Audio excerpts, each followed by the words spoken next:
beloved Boss Mike Cervera. Si Bato, takot na daw. Oh, Ateng, paborito kita. Sa totoo lang ha, paborito ko tong si Ateng eh. Mga kababayan, ito na. Etong si Bato de la Rosa, kahit hindi niya sabihin ng diretsyo, pero ramdam natin sa mga salita niya nitong mga nakarang araw na takot na siya. Kinakabahan na siya dahil alam niya ICC is waving, ICC is coming. Last year pa natin naririnig na dadating na daw ang warrant of arrest ng ICC para sa kanya at kay Digong at sa mga kasamahan pa nilang iba. Pero hindi pa nga nangyayari. Pero itong mga recent world events, makikita natin, mas inuna pala ng ICC ang mga investigation at pag-issue ng warrant of arrest laban kay Israeli Prime Minister Benjamin Netanyahu at sa mga Taliban leaders.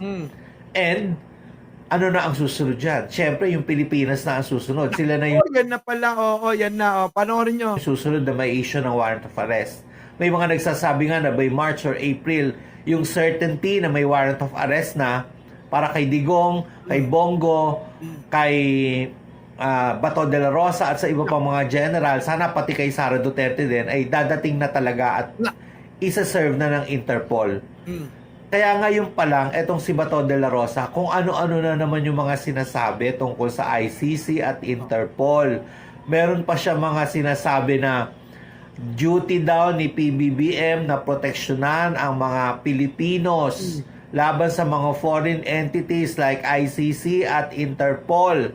Kaya daw pagka pinapasok yung mga organizations na yan dito, pwede daw ma-impeach si PBBM. Ang galing ng logic na tong si Bato de la Rosa. Isang kumukuha ng talino to, no? Well, hinihintay na ng lahat ng mamamayang Pilipino na hulihin ka, Bato. Oo nga. Napakasayang atmosphere ang mangyayari dito sa Pilipinas. Baka mag-fiesta bawat kalye, bawat kanto. Pag nahuli na kayo ni Totoo yan, mga kababayan. Piyesta talaga yung buong Pilipinas. Digong at ng mga kasamahan mo pang mga berdugo at halimaw ng EJK. Oo nga. Hindi nyo ito matatakasan. Correct. Kahit ano pa sabihin mo, Tama. kahit ano pang palusot ang gawin mo, kahit Oo nga. baguhin mo pa ang narrative mo at gusto mo itong isisi sa gobyerno ni PBBM, walang mangyayari. Yung mga taong bayan na napakarami ang magsusuplong sa inyo, ang magdadala sa inyo, ang huhuli, ang tutulong sa Interpol para kayo ay mahuli. Oo nga. At yan ang dapat na mangyari kasi dapat yung panagutan lahat ng kasalanan nyo sa taong bayan. Correct. Ano yun? Yung 30,000 mahigit na pinapatay nyo nang hindi nyo binigyan ng due process, pag-protection mo ba yun sa mga Pilipino nung panahon Correct. ninyo? Ano yun? Kakalimutan na lang? Tama. Ganon-ganon na lang? Tama. Hahayaan na lang na yung mga biktima sumisigaw ng katarungan? Hindi pwedeng takasan ang isang kasalanan o isang mali na ginawa. Correct. Bato de la Rosa. Kaya kung nangangarap ka pang maging senador sa mga susunod na araw, itigil mo na. Bukod sa ayaw na sa'yo ng mga tao, nakikita mo na yan sa survey, makukulong ka na rin. Wala ka dito sa Pilipinas, paano ka makakapangampanya? Correct. Kaya itigil mo na yung mga advertisements mo sa TV, no, na ang mahal-mahal tsak niyan. Saan ka ba kumukuha ng pera na ibinabayad mo dyan? 30 second yan, siguro mga 500,000 ang halaga. Magkano lang sinusweldo mo at magkano lang ang sinuweldo mo magmula nang naging chief PNP ka? Correct. Saan kumukuha ng pera? Yan pa lang isang issue na naman laban sa'yo. Saan ka kumukuha ng pondo pambayad mo sa mga advertisements mo na yan, Bato de la Rosa? Totoo yun. Kita nyo mga kababayan. Kaya nga paborito ko to si Atching eh. Eto na. Bigyan natin ng reaction yung sinabi niya. Etong si Bato de la Rosa, kahit hindi niya sabihin ng diretsyo, pero ramdam natin sa mga salita niya nitong mga nakarang araw na takot na siya. Laka! Bato, takot ka na pala. Ramdam na ni Atching yung takot mo sa ICC, ano? kinakabahan na siya dahil Kinakabahan ka na, dinadaga na yung dibdib mo. Oo. Ang problema, yung daga lumabas sa ulo ni Bato. Oh. alam niya ICC is waving. Nako, naggaganyan na oh. Bato, hello, sabi ng ICC sa'yo. Oh, tuloy. ICC is coming. Nako, Last year pa natin naririnig na dadating na daw ang warrant of arrest ng ICC para sa kanya at kay Digong at sa mga kasamahan pa nilang iba. totoo yan, nakaraan taon pa natin yan inaabangan. Ewan ko ba ba't tumatagal yan? Yung pala, sabi ni Atcheng, may inunang iba. Oo. Pero hindi pa nga nangyayari. Pero itong mga recent world events, makikita natin, mas inuna pala ng ICC ang mga investigation at pag-issue ng warrant of arrest laban kay Israeli Prime Minister Benjamin Netanyahu at sa mga Taliban leaders. Nako, yun naman pala. Kaya pala, oo, natagalan sila sa pagpunta ng Pilipinas. Inuna yung mas matindi pa. Pero teka, mas matindi rin naman yung ginawa nila. Bakit hindi inuna si Digong, si Bato, si Bongo at iba pa? Di ba? And ano na ang susunod dyan? Siyempre, yung Pilipinas na ang susunod. Sila na Siyempre, meron pa bang iba? Eto nga, nakipag-usap na ang DOJ para ano? Para makipagkaisa na sa ICC. Makipagkaisa na sa kanilang hangarin na mga panagot etong mga nagkasala at umabuso nung panahon ng EGK. Kita nyo mga kababayan? yung susunod na may issue ng warrant of arrest. May mga nagsasabi nga na by March or April, yung certainty na may warrant of arrest na para kay Digong, kay Bongo, kay Bato de la Rosa at sa iba pang mga general, sana pati kay Sara Duterte din, ay dadating na talaga at Nako, darating na daw talaga mga kababayan. Oo, nakita na sa bolang kristal. Oo, isa-serve na ng Interpol. nak Kaya ngayon pa lang, etong si Bato de la Rosa, kung ano-ano na naman yung mga sinasabi ano yung sinasabi niya, Atcheng? tungkol sa ICC at Interpol. Meron pa siya mga sinasabi na duty daw ni PBBM na proteksyonan ang mga Pilipinos. Nako, alam na protektahan kung nagkasala si Bato.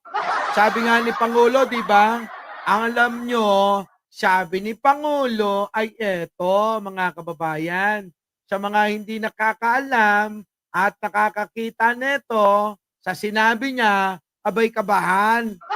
Sabi ni Pangulo, ano? Sinisiraan nila ako dahil di nila makuha ang gusto nila sa akin. Walang palakasan sa administrasyon ko. Kahit kakampi pa kita, kung may kasalanan ka, mananagot ka, di yan, pamumuliti ka. Hostisya yan. Hostisya ang tawag daw. Kita nyo mga kababayan? Yan ho. Paano ngayon yan? Bato, wag mo nang baka mamaya sisihin nyo na naman si Pangulo hindi kayo pinrotektahan. Kayo naman na may kasalanan. Harapin nyo na lang yung kaso ninyo sa ICC. Tapos, umapila kayo. Apilan nyo kay Xi Jinping, kay Putin.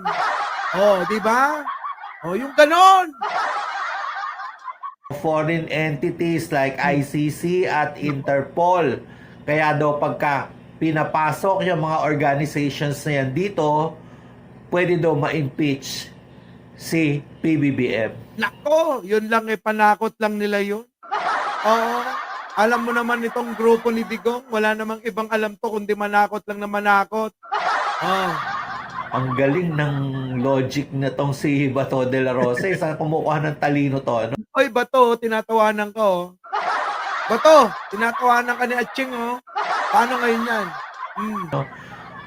Well, hinihintay na ng lahat ng mamamayang Pilipino na hulihin ka, Bato.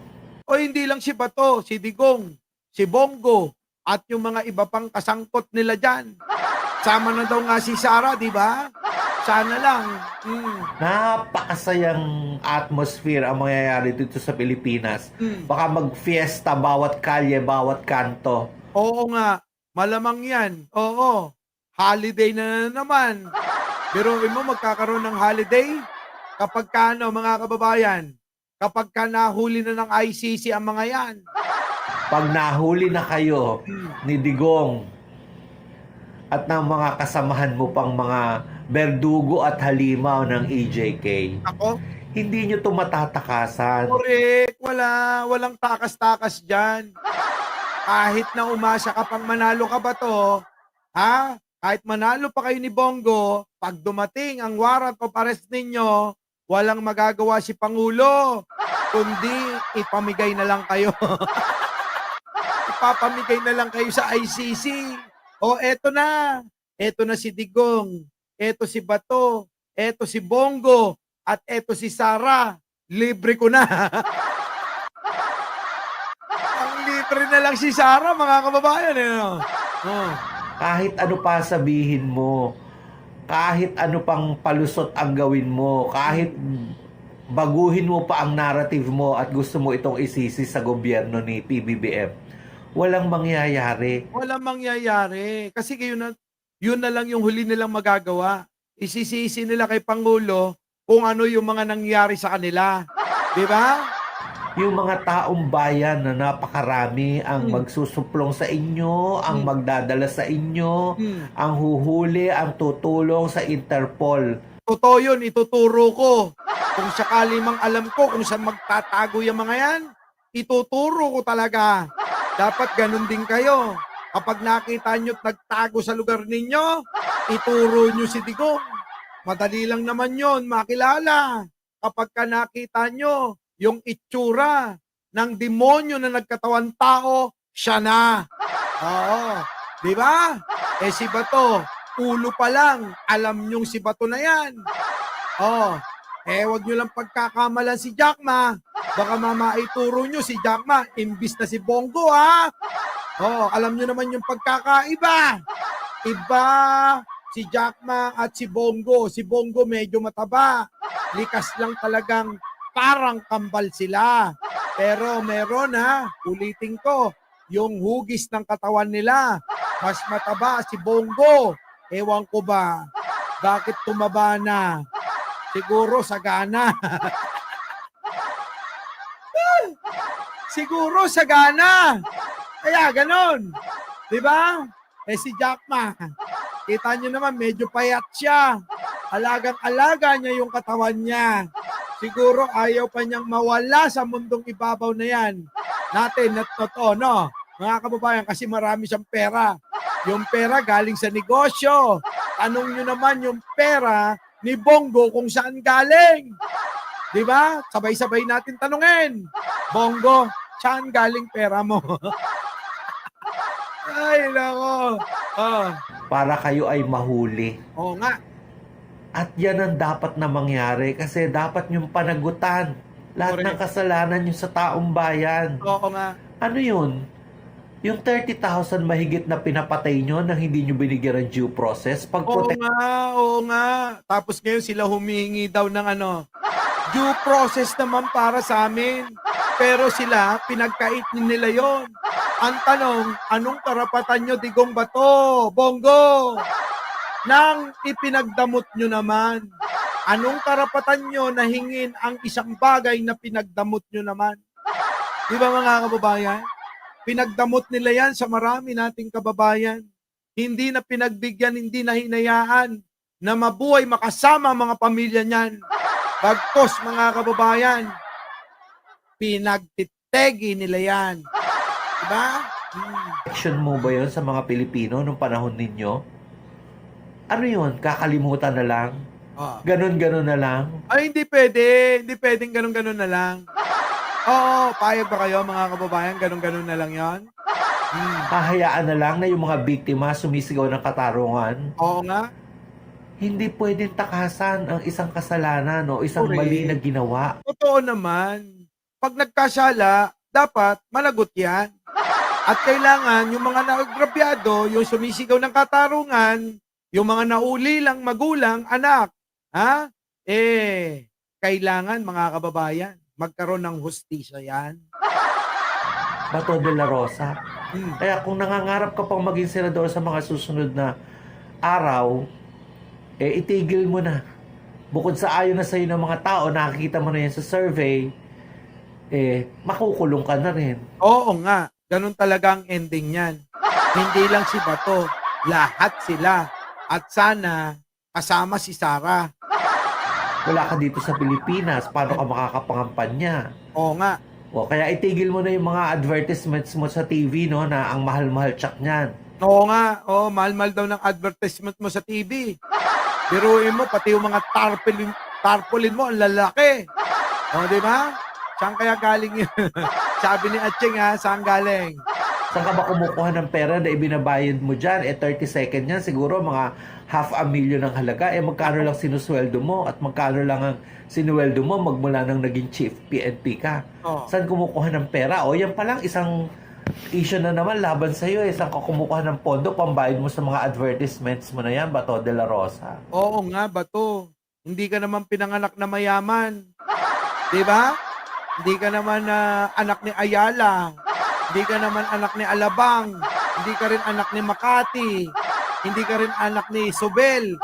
Kaya, ang tanong ng maraming tao sa pangunguna ni Atching ko, saan mo kinuha yung pinanggagastos mo, Bato? Mga kababayan, kayo, ano masasabi nyo? Oo nga naman, di ba? May punto si Atching ko. Iba talaga si Atching ko mag-analisa Mahusay no? Muli mga kababayan hanggang dito na lang. At meron pa pala akong pupuntahan. Biruin ninyo madaling araw na maghahanap buhay pa tayo sa iba. Dapat ganon. Kung gusto nyong umasenso, huwag kayong pipili ng trabaho. Kung kinakailangan nyong sumayaw ng aring-king-king, gawin ninyo. Muli, ako po ang inyong lingkod, Mike Cervera po. Laging nagsasabing maraming salamat sa inyo sa pagsama ninyo kahit late na ako. At laging nagpapaalala rin na mahalin natin ang ating kapwa, ipagdasal po natin lagi ang ating bansa. Magandang umaga, magandang hapon at magandang gabi. Sa mandako ng mundo, naroon kayo. Siyempre, magandang buhay na rin para sa ating lahat. At nga pala, huwag niyong kakalimutang lumayas nang hindi niyo pinipindot yung like sa mga hindi pa nakakapagpindot yan. Our beloved Boss Mike Cervera.